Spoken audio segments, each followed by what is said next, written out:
এবারে আইপিএল ক্যারিয়ারের 60তম 50 তুলে নিল বিরাট কোহলি।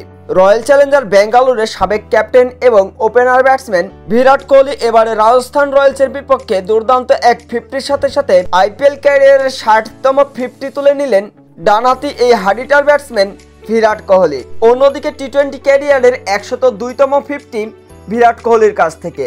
2015 সালের পরে চলতি আইপিএলে 5টি 50 ইতিমধ্যে হাঁকিয়ে ফেলেছেন ডানহাতি এই ব্যাটসম্যান বিরাট কোহলি। দুর্দান্ত পারফরমেন্স করে যাচ্ছেন এখন পর্যন্ত বিরাট কোহলি। চলতি আইপিএলে অবশ্য যার কারণে বিরাট কোহলির দল রয়্যাল চ্যালেঞ্জার বেঙ্গালুরু রয়েছে পয়েন্ট টেবিলের ওপরের সারিতেই। রাজস্থান রয়্যালসের বিপক্ষে অবশ্য এই দিন মাত্র 32 বলে দুর্দান্ত এক 50 তুলে নিয়েছেন বিরাট কোহলি। শেষ পর্যন্ত রাজস্থান রয়্যালসের বিপক্ষে মাত্র 42 বলে 70 রানের এক বিধ্বংসী ইনিংস খেলেছেন বিরাট কোহলি, যেখানে হাঁকিয়েছেন 2টা ছক্কা এবং 8টি 4।